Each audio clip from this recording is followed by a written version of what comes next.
Good morning बच्चों। Class 7th गणित की एक्सरसाइज नंबर 2.3 हमने हल कर ली थी। आज हम एक्सरसाइज 2.4 हल करेंगे, जिसमें पहला प्रश्न दे रखा है ज्ञात कीजिए। और इसमें आप देख रहे हैं कि पहले आपका एक पूर्णांक है और दूसरी संख्या एक भिन्न संख्या है और बीच में भाग का चिन्ह लगा है।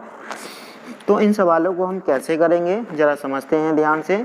तो पहला प्रश्न का पहला पार्ट लिखा गया है 12 और भाग गए 3/4। जब हम किसी संख्या में किसी भिन्न संख्या से भाग करते हैं तो हम उस दूसरी संख्या को जिससे भाग करते हैं उसका व्युत्क्रम लिखकर भाग को गुणा में बदल देते हैं।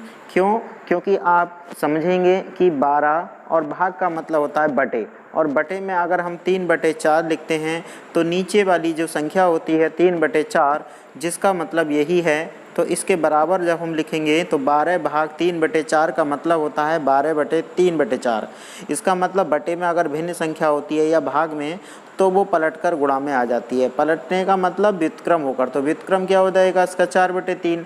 और हमने छठी क्लास में पढ़ा था कि जब किसी पूर्णांक की या किसी दो भिन्न संख्या की आपस में गुणा कराते हैं तो अंश की अंश में गुणा होती है और हर की हर में गुणा होती है। लेकिन अगर अंश और हर में कोई भी उभयनिष्ठ गुणनखंड होता है तो उससे हम उसको सॉल्व कर लेते हैं। जैसे कि 3 × 3 और 3 चौक 12। इसका मतलब हर में तो 1 × 1 बचा है और ऊपर हो गया 4 चौक 16। इसका मतलब ये आ गया 16/1। लेकिन 16 के बटे में जब 1 होगा तो हम 1 को नहीं दिखाएंगे और आंसर आ जाएगा हमारा 16। इसी तरीके से आपको यहाँ पर दिख रहा है सवाल कि यहाँ पर 12 भाग 3/4 लिखा था और इसको चेंज कर दिया है 4/3 में और भाग की जगह कर दिया है गुणा। अगर आप ध्यान से देखें तो 3 चौक 12 और 4 चौक 16, तो इसका आंसर हो जाता है 16। इसी तरीके से अगर हम तीसरे पार्ट में देखें तो लिखा है 8 भाग 7/3। तो हम क्या करेंगे, इस भाग को गुणा में बदल देंगे और 7/3 को 3/7 लिख देंगे। अब 7 से ना तो 8 कट रहा है ना ही 3 कैंसिल होता है। इसका मतलब हम ऊपर 8 की 3 से गुणा कर देंगे और बटे में क्या रहेगा 7। तो अगर अंश आपका बड़ा होता है, हर छोटा होता है, तो हम 7 से 24 में भाग करेंगे और देखेंगे 7 तिया 21, यानी शेषफल बचा 3 और भागफल भी आया 3। तो शेषफल, भागफल और भाजक को हम कुछ इस तरीके से लिखते हैं। सबसे पहले भागफल 3 बार, फिर शेषफल ऊपर आता है और बटे में फिर वही संख्या रहती है जिसे हम मिश्र भिन्न कहते हैं, यानी मिश्रित रूप कहते हैं इसको। तो ये आ गया 3 सही 3/7। इसका मतलब 7 तिया 21 + 3 यानी 24/7। इसी तरीके से आप प्रश्न नंबर 1 के बाकी पार्ट करेंगे। प्रश्न नंबर 2 में लिखा गया है निम्नलिखित भिन्नों से प्रत्येक का व्युत्क्रम ज्ञात कीजिए। व्युत्क्रम का उचित भिन्न, विषम भिन्न और पूर्ण संख्या के रूप में वर्गीकृत कीजिए। तो चलिए सबसे पहले हम ज्ञात करते हैं व्युत्क्रम। तो व्युत्क्रम का मतलब होता है अंश को हर और हर को अंश में बदल देना। ठीक है, तो सबसे पहला हमें दे रखा है 3/7। तो अगर हम इसको अंश और हर को आपस में बदल देते हैं तो 3 की जगह 7 हो जाएगा और 7 की जगह 3 हो जाएगा। तो ये तो हो गया इसका व्युत्क्रम। लेकिन ये विषम भिन्न है। विषम भिन्न का मतलब ये होता है कि जब ऊपर बड़ी संख्या हो और नीचे छोटी संख्या होती है तो उसे हम विषम भिन्न कहते हैं। ठीक है, और अगर ऊपर छोटी संख्या होगी नीचे बड़ी संख्या होगी तो वो आपकी उचित भिन्न होगी। जैसे कि आप इसमें देख रहे हैं ऊपर छोटी संख्या है नीचे बड़ी संख्या है, यानी इसका उल्टा है, तो इसका मतलब ये उचित भिन्न है। ठीक है, अब इससे ऊपर देखेंगे तो ये भी आपकी विषम है। ठीक है, और ये आपकी उचित है क्योंकि बटे में संख्या ऊपर वाली संख्या से बड़ी है। 7/12 ये भी उचित भिन्न है। इस तरीके से आप देख सकते हैं किसी भी संख्या को।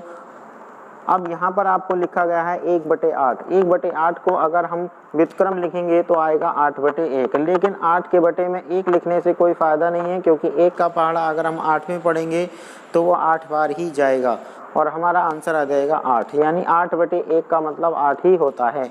तो ये एक पूर्ण संख्या हो जाती है। इसी तरीके से 1/11 का व्युत्क्रम लेंगे तो वो 11 हो जाएगा और 11 का व्युत्क्रम लेंगे तो 1/11 हो जाएगा। ये भी याद रखेंगे दोनों तरफ को कि इसका व्युत्क्रम ये होता है, इसका व्युत्क्रम ये होता है। ठीक है, ये एक दूसरे के क्या होते हैं, व्युत्क्रम होते हैं। ये था प्रश्न नंबर 2। अब हम चलते हैं प्रश्न नंबर 3 की ओर। प्रश्न नंबर 3 में लिखा है ज्ञात कीजिए। फिर से वही सवाल। तो हम इसमें क्या करेंगे, दूसरी वाली संख्या अब की बार पूर्णांक है, पहली वाली संख्या एक भिन्न है, तो दूसरी वाली संख्या पूर्णांक होकर हम उसको भिन्न संख्या में बदल सकते हैं, जिसके बटे में आप 1 लिख सकते हैं। ठीक है, जिनके बटे में आप 1 लिख सकते हैं। अगर इनके बटे में आप 1 लिख लेंगे तो ये भी भिन्न संख्या बन जाएगी और भिन्न संख्या का व्युत्क्रम करके हम इसे गुणा में परिवर्तित कर देंगे। जैसे कि ये 2/1 लिखा है तो हम आगे क्या लिख देंगे 7/3 और ये गुणा हो जाएगा 1/2।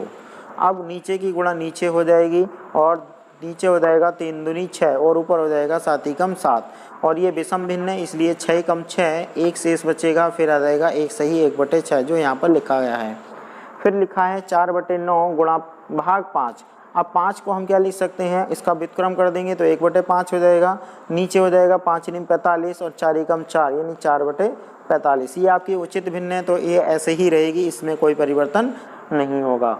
ठीक है, अब हम चलते हैं प्रश्न नंबर 4 की ओर। ज्ञात कीजिए यानी इसे हल करना है। अब दोनों तरफ एक भिन्न संख्या है तो हम दूसरी वाली भिन्न संख्या को जिसे हम भाजक कहते हैं उसका व्युत्क्रम ले लेंगे और भागफल की जगह गुणनफल लिख देंगे। तो यहाँ लिखा है 1/2 तो ये पलट कर हो जाएगा 2/1।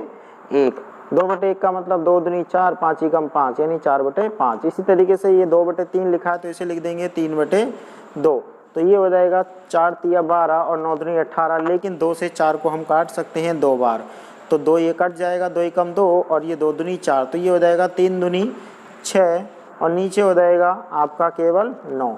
लेकिन आप देख रहे हैं कि इस संख्या में 3 से आपका इस संख्या में अगर आप देखें ध्यान से तो 2/3 को अगर मैं 3/2 लिखूंगा तो 2 से तो 4 कैंसिल हो रहा है 2 बार और 3 से 9 कैंसिल हो रहा है 3 बार। इसका मतलब यहाँ तो 1 आ गया तो 2 ही कम 2 और 3 ही कम 3 तो ये आ जाएगा 2/3। ठीक है, जैसे कि यहाँ पर दिखाया गया है 2/3।